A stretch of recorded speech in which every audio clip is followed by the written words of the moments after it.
Hey besties, it's been a minute since we last spoke, and today I am bringing you all the fun things that happened in March. I participated in a readathon called REALMATHon, in which I was able to read 18 books. Some of these were very short, some of them were quite long, so we got a whole mix in there.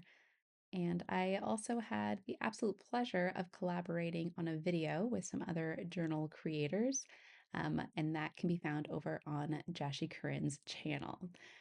So, because of that, I get to tick off my collaborate with more creators box under my reading goals, which is really exciting and leads us into a ton of updates in today's video.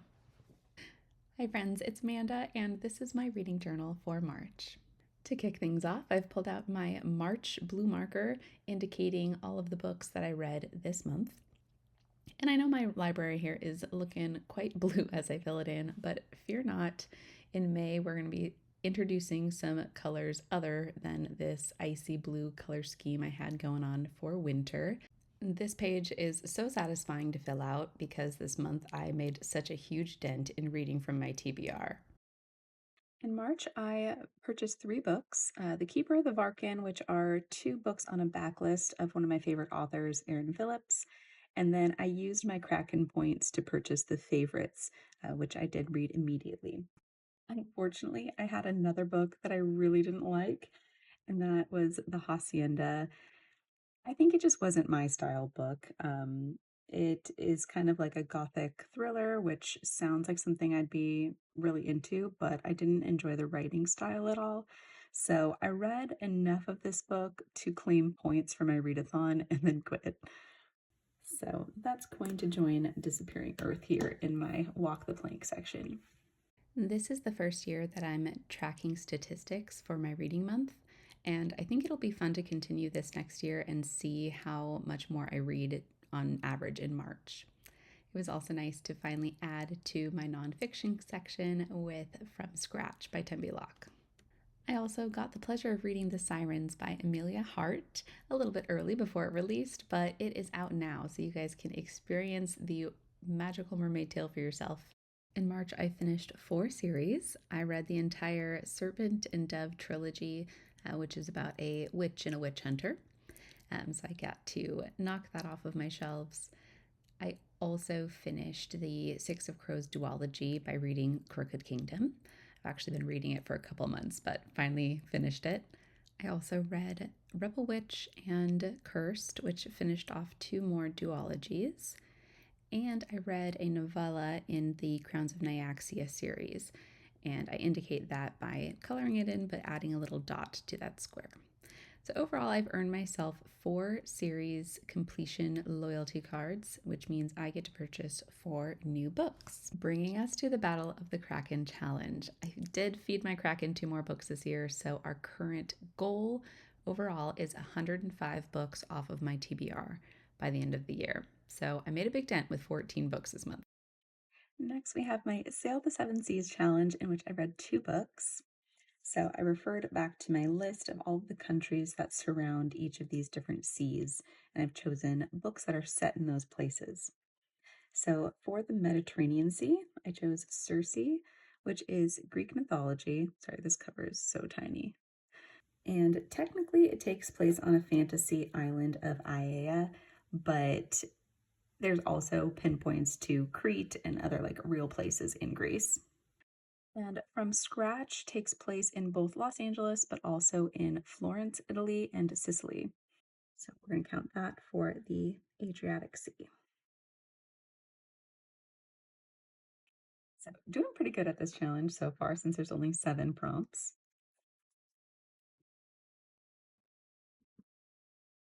Next, we get into book bingo. I actually read the same 2 books to qualify for these. And the way I play is I have a list of books that have been on my shelves probably the longest amount of time.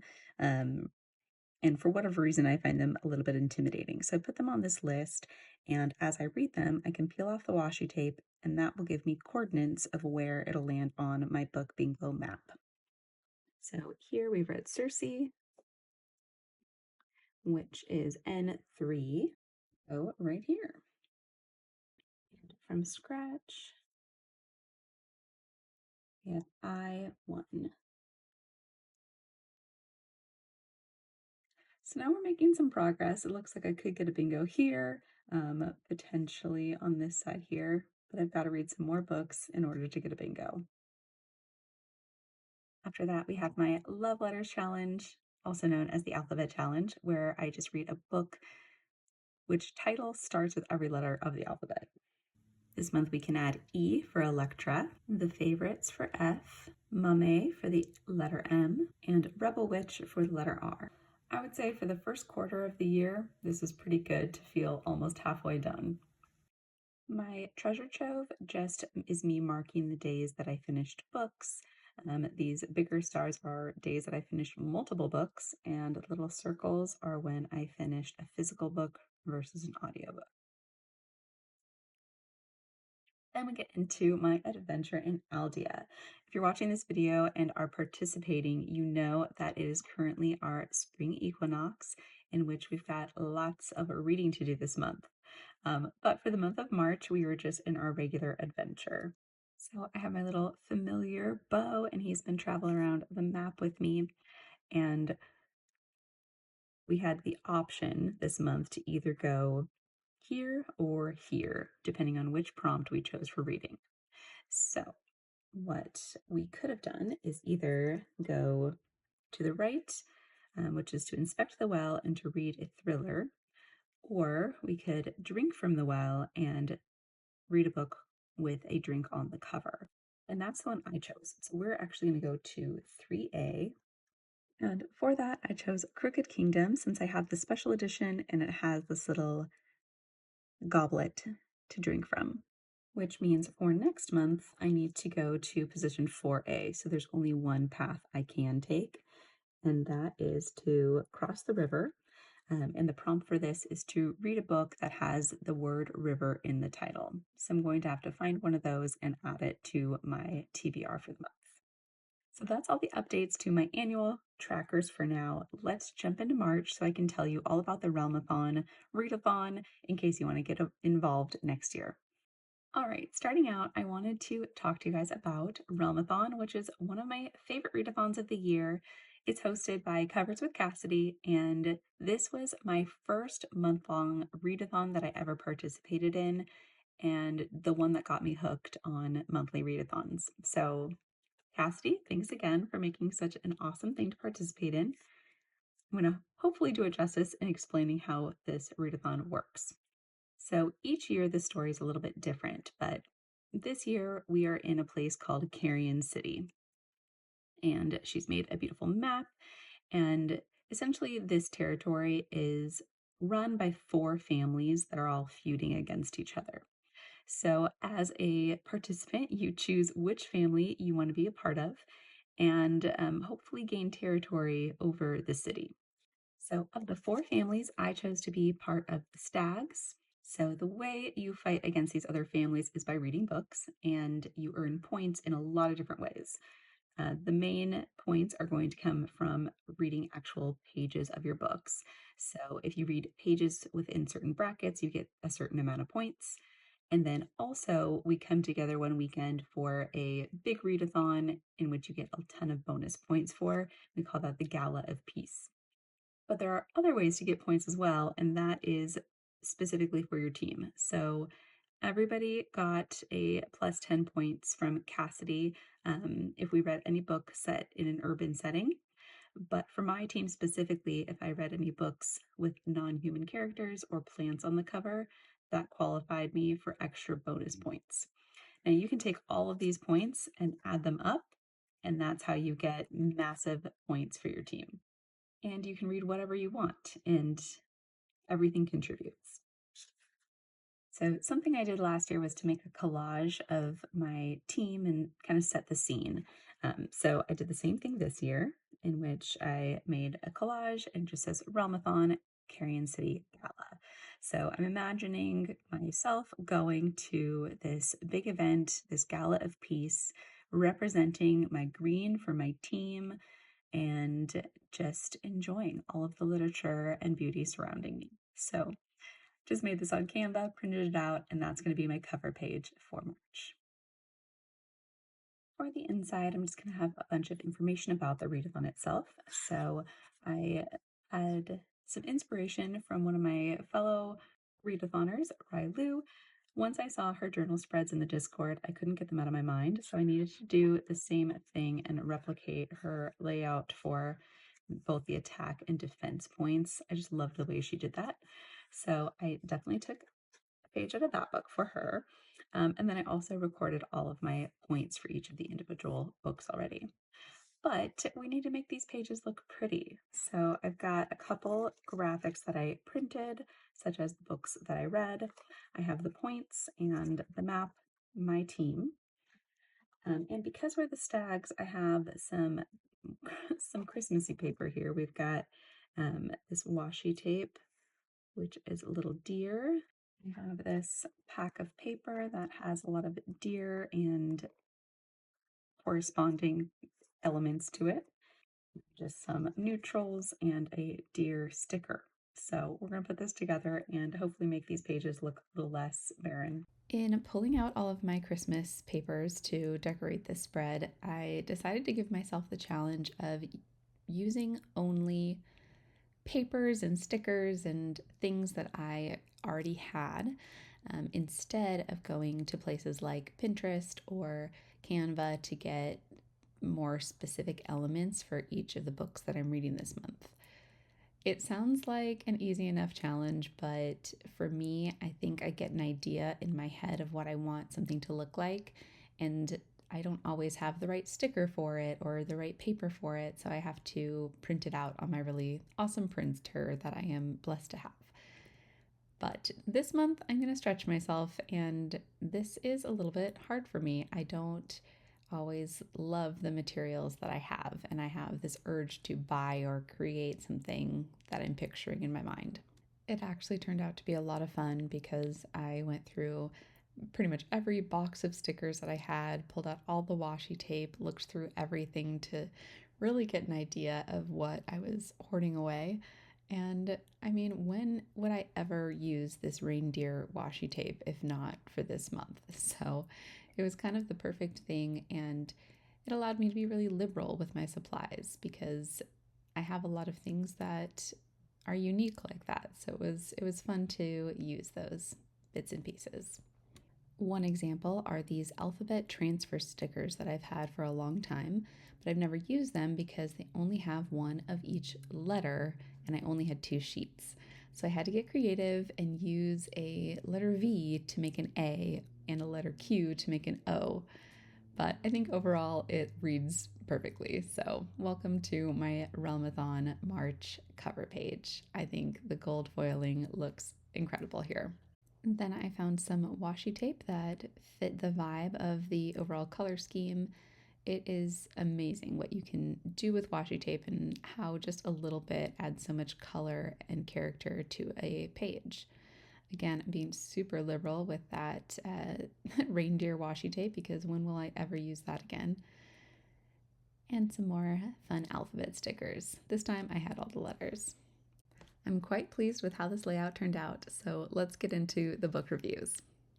I started off the month with the Serpent and Dove trilogy. This is about a witch and a witch hunter, enemies to lovers kind of situation. And it was perfect because, again, for my team, I got extra points for reading books that had non human main characters and flowers on the cover. So it was a great choice for many of the prompts. However, at the same time, I was also completing the Rebel Witch Heartless Hunter duology, and these plots are extremely similar. So it was a little hard to keep them straight in my head, but I did enjoy them overall. I think the biggest difference is just kind of the world that they're set in and the subtropes within each of the books that make them a little bit unique to themselves. But if you liked one and haven't read the other yet, I think, that's probably something to add to your TBR because I feel like overall the vibes were very, very similar within both. I thought the romance, writing, and world building were so much better in the Serpent and Dove trilogy. I just thought it was a little too long. So having the pace and length of the the Heartless Hunter duology, it felt more appropriate. And I would recommend that you read both, but maybe not at the same time. I also read Crooked Kingdom, which is the sequel to Six of Crows by Leigh Bardugo, and it was so much fun to come back into this world of six of my favorite characters in books. It took me a while to read. I've actually been reading it over a couple months, but I just didn't want it to end. Like, this is one of my favorite stories and some of my favorite characters of all time. And the found family and the underdog trope, just it gets me, and I really really love it. And I love Leigh Bardugo's writing so much. I loved the heist plot that was in Six of Crows so much, but the ending of Crooked Kingdom, man, that wrecked me, and I will always remember that. I'm using just the same neutral washi tape on the borders of each of these pages to keep these things simple. I knew I would want to have a lot of space for writing, so I didn't want to take away too much of the page with a big design, and I also had lots to journal this month. Next, we have a Rumpelstiltskin retelling with Gilded and Cursed by Marissa Meyer. I read the first book in this duology last month and finished it off in March.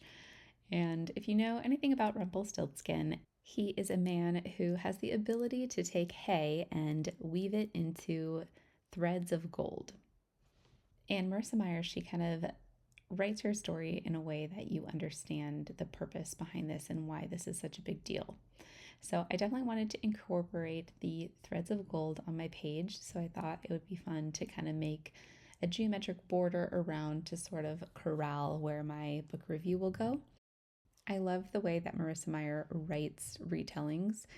She adds so much more depth and background lore to her stories that just elevate the original fairy tales. And I'm excited to read more from her backlist. I'm finishing off this page with some gold stars connecting those little threads together, and also some little sparkles that I thought would be a good way to make these pages feel a little bit more consistent since we're not really overly decorating each of these, leaving a lot of white space for me to go back and write in my book reviews. Next, we're pulling away from the witchy vibes and getting more into Greek mythology, since that also counts as a non human main character. So, for these three stories, I decided to decorate with some light academia vibes. I have this beautiful print by Sibylline Minute. I thought these little washi tape stickers were a good complement to the overall design, and I liked how her illustration pulled in some of those oranges and reds and blues from the book covers. I had the opportunity to read The Sirens by Amelia Hart. This was an advanced reader's copy that I got through NetGalley, and I really enjoyed it. I thought it was very similar in structure to her book Wayward, which was very popular last year. It had the eerie, melancholy undertone within the story, and then you also had a generational mystery, just like she's done before. So I hope that's indicative of how she'll write in the future too. I love a good mermaid story, so The Sirens was right up my alley. It's about two sets of sisters in different generations who are both kind of responding to a siren call, and they're pulled to the coast of Australia. It's really whimsical and magical, and I wanted to have a little washi tape mermaid pattern in here, but the print just covered up the mermaid, so I ended up saving that for later and using a chapel sticker instead. I'm just placing in my artwork here, and I think the washi tape did such a good job at framing that piece of art. Circe was probably my favorite book of the month. It is so lyrical and makes your heart just swell as you're reading it. My journal is not even long enough to contain all of the quotes that I would want to keep from this book. 5 stars times infinity, like it was so good. It's about the goddess Circe, who is struggling with loneliness in her immortality.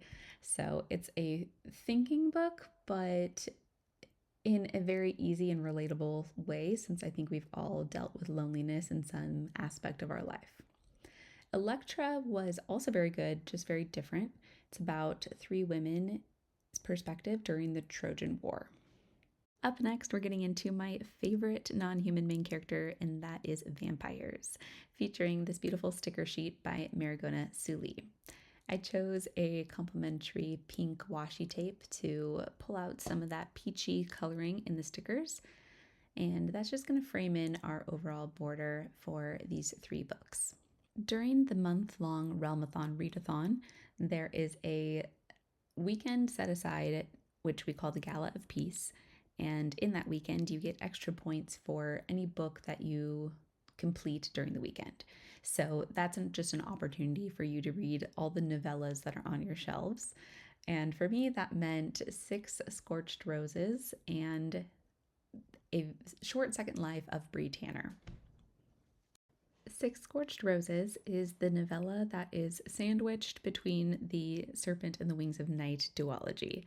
It is set in the same world of Nyaxia, but you've got some different characters. So in this story, we've got our main character seeking out a powerful and very old vampire because she believes his blood can help her with something she's researching. So in exchange, she is giving him six roses. And throughout the story, you're going to find out how these roses are significant.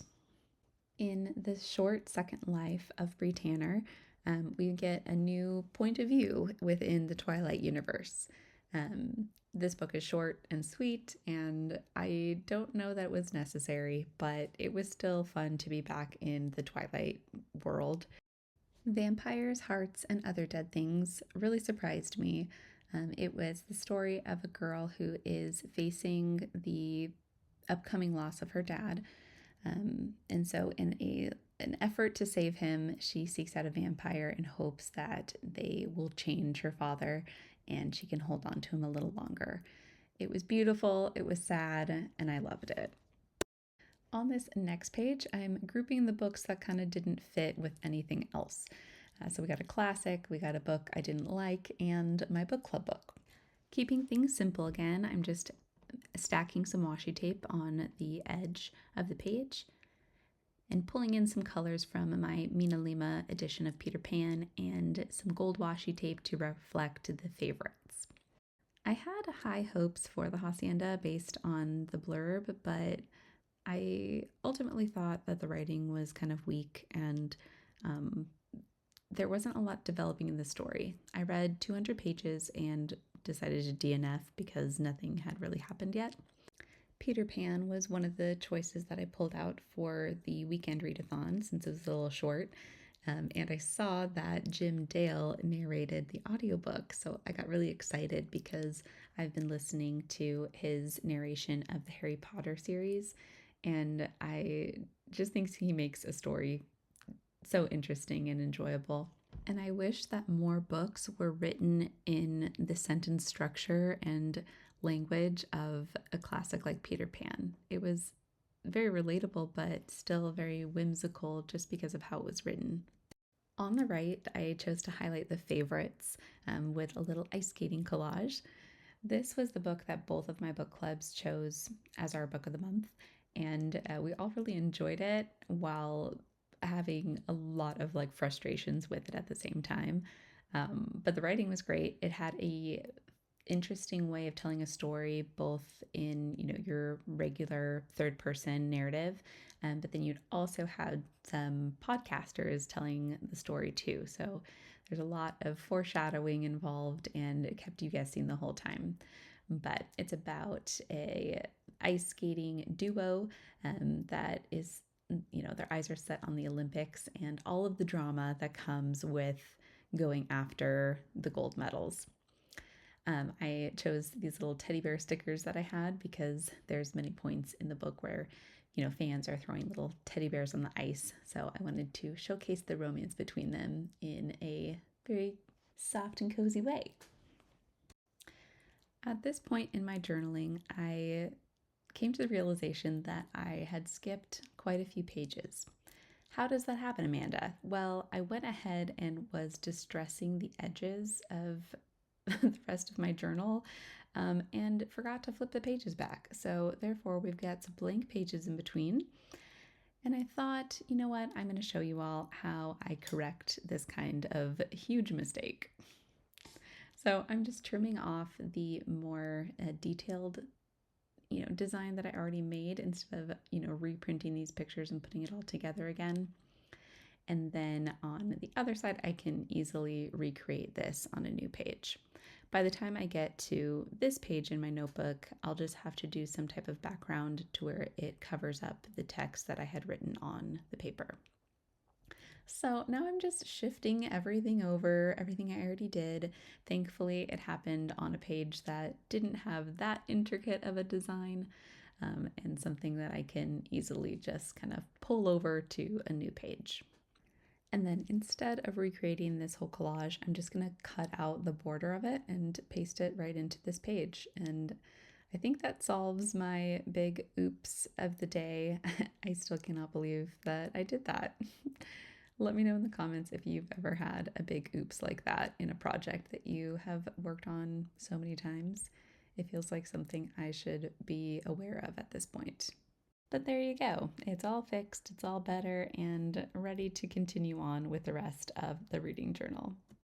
My next three books are all stories about women. So I decided to use this sticker sheet by Marigona Suli with these three different women holding bread. I love the illustrations, and I thought that this would be a very fitting page. One thing I think is a smart idea when you're using big stickers and you don't want to commit to the layout just yet is cut them out while they still have the backing on them so you can position them around and decide where the perfect fit may be. And then you can practice layering with other bits of paper and washi to get the right layout for those large stickers that you probably spent a little bit more money on than your average sticker sheet. Another 5-star read for me this month was From Scratch. This is a memoir by Tembi Locke, and it's sort of like her love letter to her late husband. It's both the story of how they fell in love in Florence and then later moved to Los Angeles, and just the different experiences they had in, each other's countries. One being very positive, one being a little bit more negative, and just how they battled those challenges together because they had each other. Oh, this is such a beautiful story, and I cried and I laughed, and it just, it's one of those unforgettable stories that you'll cherish forever. So I highly recommend. I did start watching the show on Netflix, and it's a little bit different than the book. They fictionalized it more, but I'm really enjoying it so far. Then I read the book Mame, and this is a story about a girl who is kind of going through the most difficult season of her life in many ways. She's kind of having an identity crisis that everyone has in their 20s when they're trying to figure out how to do life and, transition into adulthood. And she's doing that with a lot of added pressures that shouldn't have been placed on her shoulders. Finally, we have The Braid, which is about three women in different countries, different class systems, who each are unknowingly benefiting each other's life in some way. But there you have it. We did it, and now we get into the final flip. Thank you guys so much for watching.